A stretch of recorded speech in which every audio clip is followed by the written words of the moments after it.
Kembali lagi di Jogja Financial Festival 2026. Kita berikan tepuk tangan yang meriah dong. Apa kabar semuanya? Semakin semangat ya, semakin siang, semakin seru acaranya, semakin panas juga untuk kita ya Betul sama-sama. sekali. Seru-seruan di acara Jogja Financial Festival 2026. Dan sebelum kita melanjutkan acara hari ini ya, kita informasikan bahwa acara hari ini terselenggara berkat dukungan dari Lembaga Penjamin Simpanan atau LPS, Bank Indonesia, Otoritas Jasa Keuangan, Kementerian Keuangan, PT Bank Sentral Asia Tbk, PT Bank Mega Tbk, PT Bank Mega Syariah, PT Alobank Indonesia Tbk, PT Bank Rakyat Indonesia Persero Tbk, PT Bank Mandiri Persero Tbk, PT Bank Negara Indonesia Persero Tbk, PT Bank Tabungan Negara Persero Tbk, PT Bank Syariah Indonesia Persero Tbk, Antam Emas Kebanggaan Indonesia, Bank BPD DIY, Asosiasi Asuransi Jiwa Indonesia, PT Sarana Multi Infrastruktur Persero, Lemineral, Polytron, Samsung Indonesia, PT Bursa Efek Indonesia, Indonesia Financial Group atau IFG,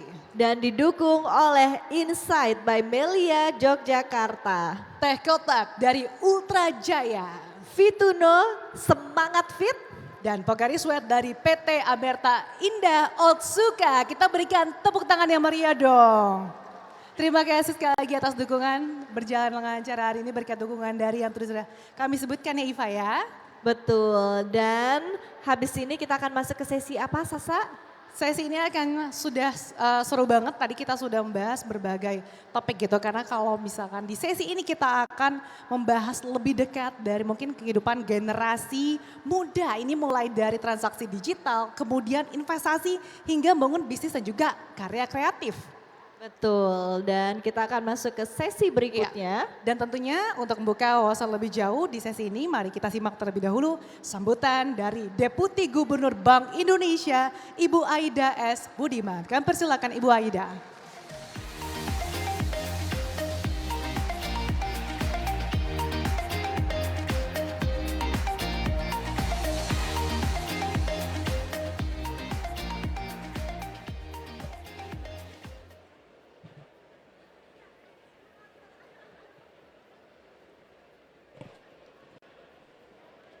Bismillahirrahmanirrahim. Assalamualaikum warahmatullahi wabarakatuh. Selamat siang, salam sejahtera buat kita semuanya. Pertama-tama saya izin dulu menyapa tuan rumah. Ada 3 tuan rumah. Yang pertama tentunya Pak Anggito, Kepala LPS. Kemudian Pak CT beserta Ibu dan Pak Sri Sultan, tuan rumah kita. Dan tentunya juga semua di sini tamu-tamu undangan yang kami muliakan, para pendahulu di LPS dan juga ada teman sejawat di LPS dan seluruh Bapak Ibu sekalian yang kami muliakan. Saya disuruh bicara habis lapor Pak. Jadi pastinya agak sedikit-sedikit gimana gitu orang-orang mau mendengarkan ya. Nah sebelum saya mulai, saya mulai dulu dan pantun dulu. Di Beringharjo makan nasi empal. Pulangnya jalan-jalan ke Taman Sari. Senang sekali bisa datang ke Jogja Financial Festival, ketemu dengan calon-calon pimpinan Indonesia. Ini Andre udah nggak ada, lagunya udah nggak ada, tapi saya punya hadiah biar agak seru sesinya. Tadi pertama Andre mulai dengan lagu.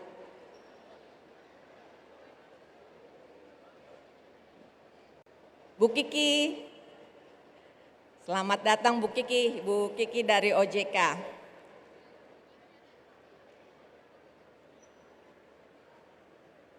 Adik-adik yang di belakang sana, kalau tahu ini lagunya apa, langsung berdiri ya. Cuman hadiahnya cuma 1. Siap? Pulang ke kotaku. Ya, yang laki-laki tengah. Yogyakarta, oleh siapa? Club Project, oke stop. Nanti daftar ya, dapat hadiahnya dari Pak CT loh. Adik-adik semua, Bapak Ibu sekalian, saya diminta oleh Pak Anggito untuk menceritakan tentang Bank Indonesia sebagai bagian dari financial inclusion. Katanya kalau tak kenal maka tak sayang. Jadi nanti saya akan bicara dengan ringkas 3 hal aja tentang apa sih Bank Indonesia itu, dan kemudian bagaimana Bank Indonesia memfasilitasi semua layanan dari perbankan. Dan nanti yang paling penting lagi adalah bagaimana menjaga adik-adik sekalian dalam melakukan financial inclusion. Sebelum saya mulai, ada nggak yang tahu Bank Indonesia itu kerjanya apa sih, tugasnya? Ada nggak yang tahu? Katanya ada Olimpiade Ekonomi. Ya, yang pakai jilbab sebelah kiri. Mana? Kok langsung hilang? Oke, silakan Mas, yang nomor 2. Bangun, Bank Indonesia tugasnya apa? Boleh ditolong ada mic biar kedengaran.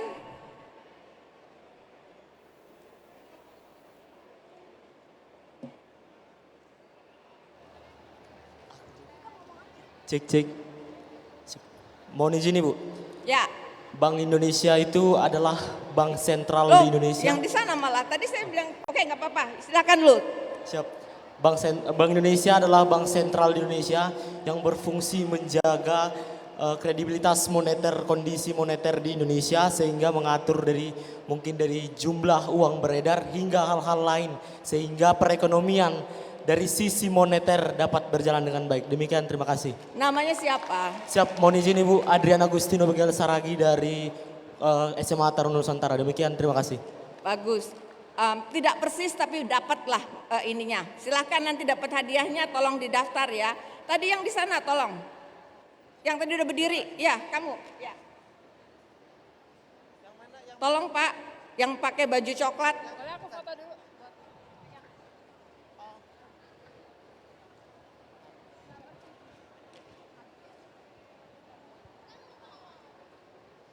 Terima kasih. Bank Indonesia mengatur kebijakan moneter, yaitu suku bunga, lalu uang yang beredar, dan sehingga membuat sebuah moneter di Indonesia terjaga. Seperti kurs mata uang yang belakangan ini tersorot. Seperti itu, terima kasih. Terima kasih.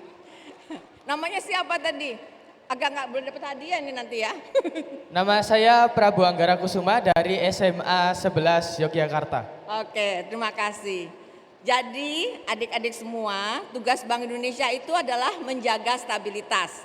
Saya mulai dari yang pertama dulu ya, bagaimana untuk bisa menjaga stabilitas tadi. Ada yang tahu nggak kalau sekarang ini kita ngomong stabilitas, slide-nya kalau boleh nanti saya bilangin slide-nya dimunculkan, baru dimunculkan ya. Apa yang menyebabkan kita takut dengan stabilitas pada saat sekarang ini? Ada yang kalau kita ngomong stabilitas tuh ngomongnya apa sih? Isu yang paling penting. Ya Mbak yang di tengah. Silakan. Ya. Namanya siapa?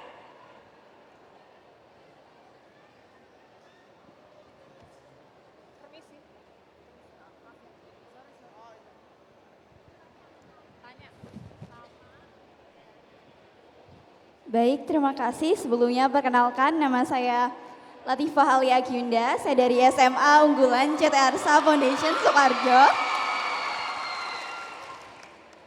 Sebenarnya kemarin saya sudah wisuda, tapi izin menjawab tadi.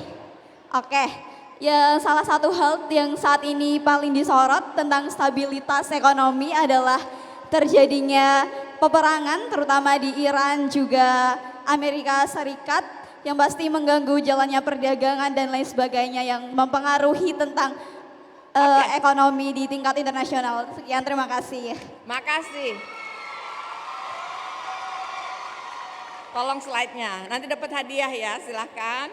Jadi ternyata semuanya up to date ya, meskipun tinggal di Jogja tahu yang namanya terjadinya perang. Nah, adik-adik sekalian, pada saat ini memang stabilitas kita terganggu. Yang paling mengakibatkan stabilitas terganggu sekarang ini adalah gejolak global. Tadi disampaikan masalah perang antara Iran, Amerika Serikat, dan bersama-sama Israel. Apa dampaknya? 3. Yang pertama adalah jalur dari harga. Kita ketahui langsung yang namanya harga minyak itu naik ya, kemudian juga harga komoditas-komoditas lainnya mengikuti. Yang kedua, karena tadi terjadi ketidakpastian, yang segera kelihatan itu adalah dari jalur finansial. Itu kita lihat dari aliran modal, dan ini kalau kita sebut sehari-harinya, tadi Pak CT juga nanya sama Pak Menkyu, nilai tukarnya mengalami gangguan. Dan yang ketiga itu adalah jalur perdagangan, distribusi. Dan kemudian jalur distribusi ini kemudian akan berdampak kepada yang namanya pertumbuhan ekonomi. Nah, bagaimana ya pertumbuhan ekonomi Indonesia? Di next slide-nya. Tadi disampaikan oleh Pak Menkyu, kita masih bagus. Pertumbuhan ekonomi di triwulan 1 5,61%. Kemudian orang itu mau berusaha, kata Pak CT, kalau inflasinya terjaga.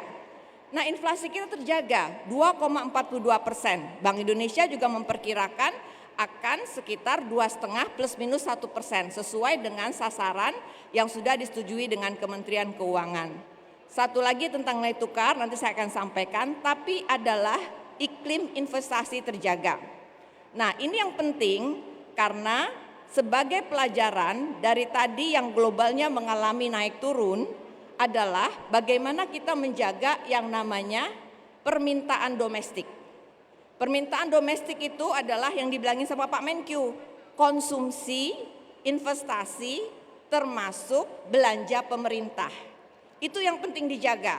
Karena kalau nanti globalnya naik turun, kalau domestik permintaannya itu terjaga, maka pertumbuhan ekonomi kita masih bisa kita jaga dengan baik. Kuis selanjutnya, kalau ada yang tahu langsung angkat tangan. Berapa sih pertumbuhan ekonomi Jogja pada triwulan 1 2026? Ada yang tahu nggak? Nanti jangan dimarahin sama Pak Sultan loh, nggak ngerti berapa pertumbuhan ekonomi Jogja. Ayo. Taruna Nusantara.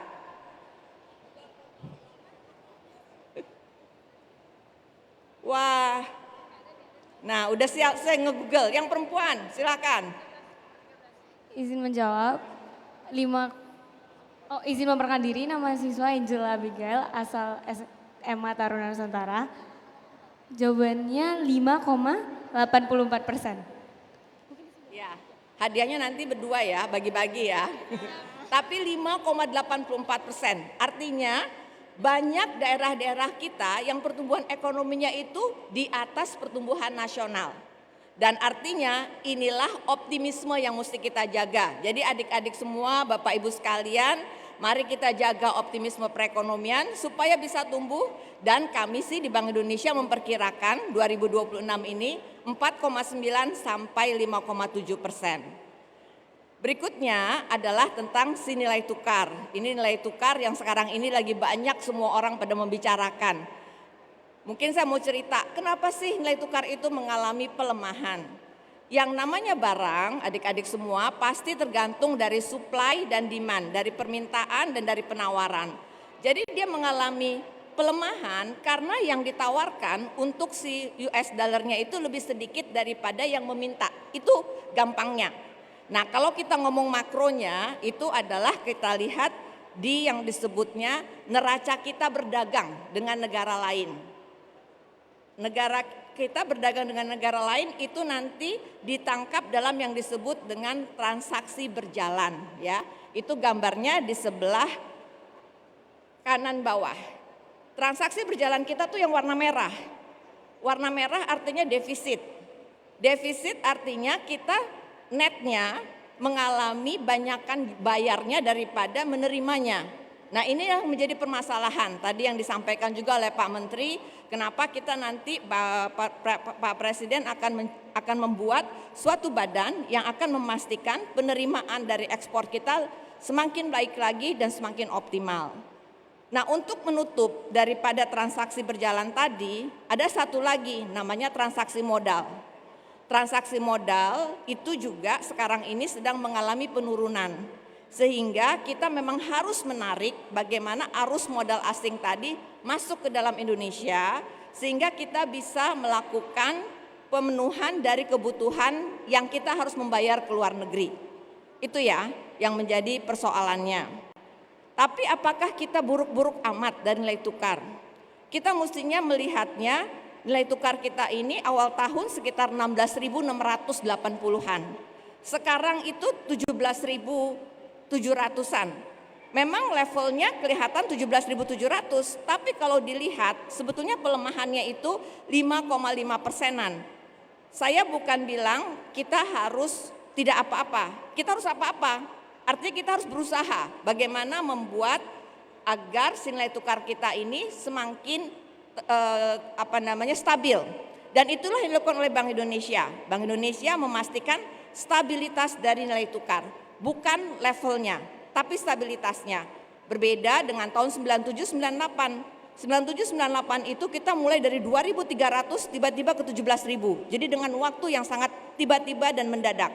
Sehingga itulah yang dijaga oleh Bank Indonesia. Bagaimana kami menjaganya? Kita sebut bauran kebijakan.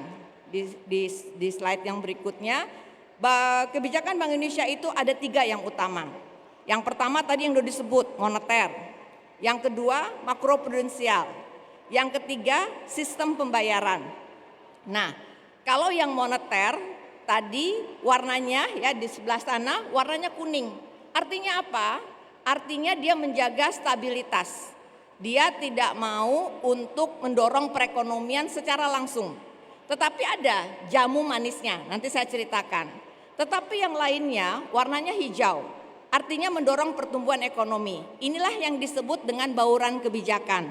Ada jamu pahit, kenaikan dari BI rate, tetapi ada juga jamu manisnya, yaitu berbagai macam kebijakan lainnya, termasuk yang tadi kata Pak Menteri, bagaimana memastikan uang beredar itu cukup. Nah, selanjutnya untuk nilai tukar sendiri ada 7 yang dilakukan oleh Bank Indonesia. Yang pertama tentunya kita melakukan intervensi. Yang kedua, kita memastikan untuk pembelian EBN di pasar sekunder. Ini penting untuk menjaga likuiditas tadi ya, dan juga untuk menjaga harga-harga SBN-nya supaya dia tidak terlalu bergejolak. Kemudian kita juga melakukan pembatasan untuk pembelian dolar di pasar domestik kalau tidak punya underlying. Kalau ada underlying-nya boleh-boleh aja. Dan kemudian juga termasuk bagaimana kita mengatur suku bunganya, kecukupan likuiditas, dan pendalaman pasar keuangan serta melakukan pengawasan ke bank-bank. Itu secara ringkas yang dilakukan Bank Indonesia untuk menjaga stabilitas, inflasinya terjaga, nilai tukarnya volatilitasnya terjaga supaya orang-orang mau untuk menanam modalnya di Indonesia, termasuk semuanya adik-adik dan Bapak Ibu sekalian tetap memegang aset dalam rupiah. Saya masuk ke bagian yang kedua, apa yang dilakukan Bank Indonesia untuk memfasilitasi layanan dari perbankan supaya bisa pada nabung, tadi dibilangin sekarang ini malah sudah bisa menabung digital. Sebelum saya mulai, ada yang tahu nggak kepanjangannya KRIS? Kepanjangannya KRIS. Yang tunjuk tangan taruna semua ini, yang lain belum ada. Yang taruna tapi yang belum menjawab ya, yang sudah menjawab jangan. Boleh izin yang di depan ya, silakan. Yang baju hitam, depan. Mas berdiri dulu mas, jadi orang tahu. Sebelah sini tolong. Perkenalkan, saya Farhan dari Universitas Gadjah Mada. Kepanjangan KRIS adalah Quick Response Course Indonesian Standard. Ya, tapi kok dari Universitas Gadjah Mada jangan pakai HP dong bacanya. Udah mesti luar kepala. Udah pernah pakai KRIS belum? Sudah. Udah. Sering. KRIS sering ya. Oke. Coba kita lihat dulu video KRIS-nya ya. Kayak apa sih KRIS itu untuk digunakan? Silahkan videonya.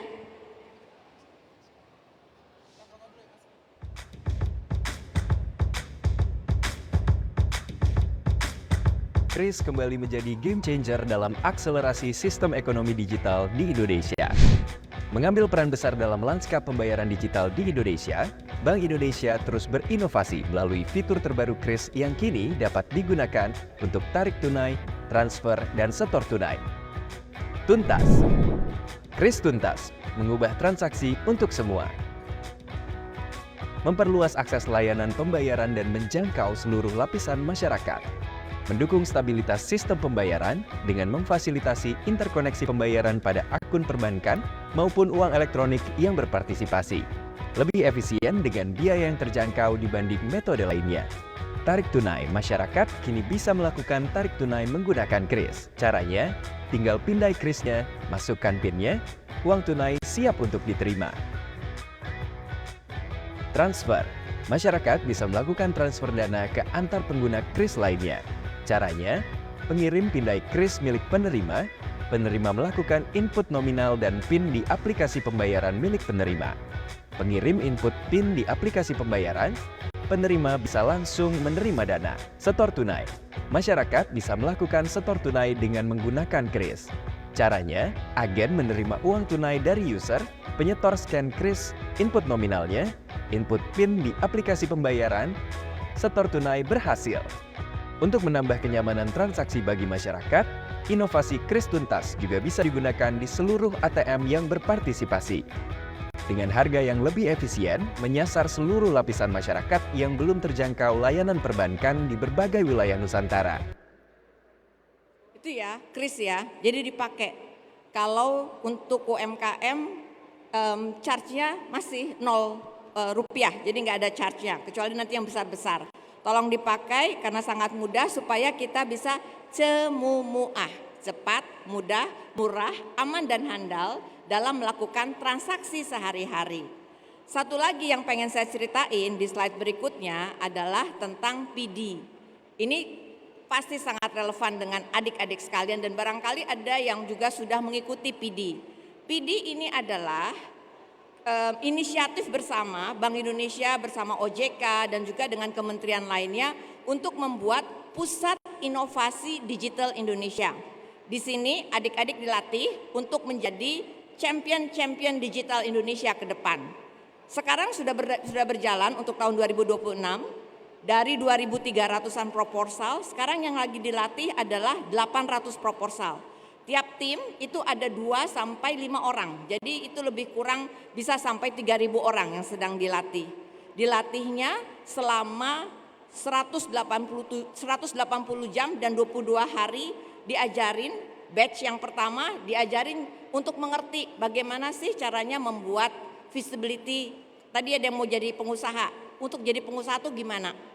Batch yang kedua diajarin cara menggunakan AI. Supaya tadi usaha tadi bisa semakin digital dan semakin bagus.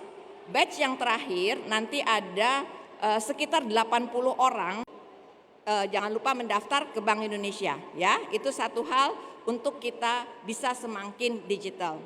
Terakhir adalah bagaimana Bank Indonesia menjaga adik-adik yang kata Pak Ketua OJK LPS tadi itu harus menjadi generasi yang paham digital, selalu tumbuh, tapi juga matang finansial. Untuk bisa itu semua, tetap harus kita lakukan dengan berhati-hati. Nah, programnya sudah ada, namanya Like It. Ini udah tahun kelima, bersama-sama dengan BI, OJK, LPS, dan Kemenkyu. Harus cerdas, cermat, dan cuan ya dalam memilih untuk investasi tadi. Apa yang penting diperhatikan di slide selanjutnya, Bank Indonesia itu punya program perlindungan konsumen namanya PEKA, peduli, kenali, dan adukan. Di situ ada booth-nya, adik-adik bisa coba ya, kayak apa sih yang banyak menjadikan scam-scam yang bohong-bohongan. Nah itu ada di sana untuk mencoba, dan kalau nanti terjadi di slide selanjutnya, kalau ragu stop dulu, jangan lakukan transaksi tadi. Kalau sudah terlanjur bisa telepon ke 131 untuk bicara dan kemudian melaporkan hal-hal tersebut. Jadi nanti tolong didatangi booth-nya untuk bisa melihat dan memastikan bagaimana perlindungan terhadap dunia digital yang sekarang ini semakin marak. Itu dari saya. Tapi sebelum saya tutup kayaknya masih ada hadiah ya. Coba saya mau tanya, tadi program perlindungan konsumen dari Bank Indonesia namanya apa? Silakan. Ya. Izin, Assalamualaikum warahmatullahi wabarakatuh. Ya. Perkenalkan, nama saya Arik Aulia Gusti dari SMA Negeri 4 Yogyakarta. Nama program dari Bank Indonesia yaitu PEKA. PEKA, oke, makasih. Baik, dengan demikian saya tutup ya. Habis jalan-jalan di Taman Sari, makan gudegnya Bu Ahmad. Saya cukupkan sampai di sini. Semoga presentasinya bermanfaat. Assalamualaikum warahmatullahi wabarakatuh.